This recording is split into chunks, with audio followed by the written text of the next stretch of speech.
অভিজিৎ দে হত্যার মামলায় পুলিশ এখনো সঠিকভাবে ব্যবস্থা নিচ্ছে না, এই অভিযোগ কংগ্রেসের। তাদের বক্তব্য, অভিজিৎ দেকে গ্রেপ্তার করা তদন্তকারী অফিসার এবং যে চিকিৎসক তার ভালো চিকিৎসা করেনি তার বিরুদ্ধেও ব্যবস্থা নিতে হবে, কারণ তাদের কারণেই হয়তো অভিজিতের মৃত্যু হয়েছে। তাই এদিন জেলা কংগ্রেস সভাপতি টিটন পালের নেতৃত্বে মিছিল করে পুলিশ সুপারের কাছে ডেপুটেশন প্রদান করা হয়।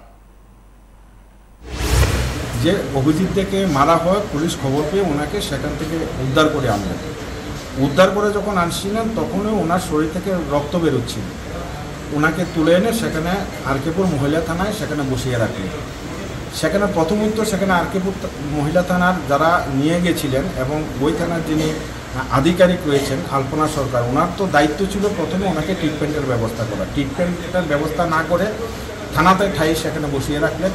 পরবর্তী সময় পরিবারের তাদের প্রচেষ্টায় ওনাকে মহকুমার হাসপাতালে সেখানে আনা হয়। এই যে একটা দীর্ঘ সময় তালবাহানা সেখানে থানাতে রেখে ওনাকে করা হয়েছে, এতে উনি আরও সেখানে অসুস্থ সেখানে বোধ করেছেন। তার পরবর্তী সময় সেখানে কি হলো, ডাক্তার ট্রিটমেন্ট করলেন। পরবর্তী সময় ওনাকে সেখানে কোর্টে প্রেরণ করা হলো। উনি এতটাই অসুস্থ সেখানে দাঁড়াতে পারছিলেন না। ডাক্তারবাবুর তো ডিউটি ছিল যে তার বিরুদ্ধে সেখানে মামলা রয়েছে, উনি অসুস্থ, উনাকে যখন হাসপাতালকে নিয়ে যাবেন তার শারীরিক আর অবস্থার অবনতি হবে, তার মৃত্যু হতে পারে।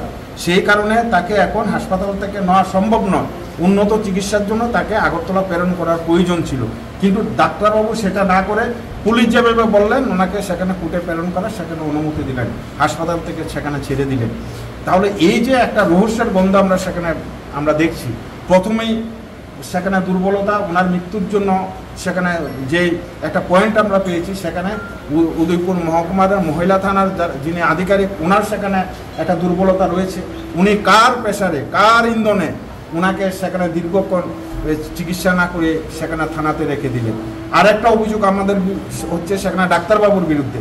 ডাক্তারবাবু কার প্রেসারে, কার আঙুলি হেলনে ওনাকে সেখানে কোর্টে যাওয়ার, অসুস্থ শরীরে কোর্টে যাওয়ার সেখানে অনুমতি দিলেন। আমরা রহস্যের গন্ধ সেখানে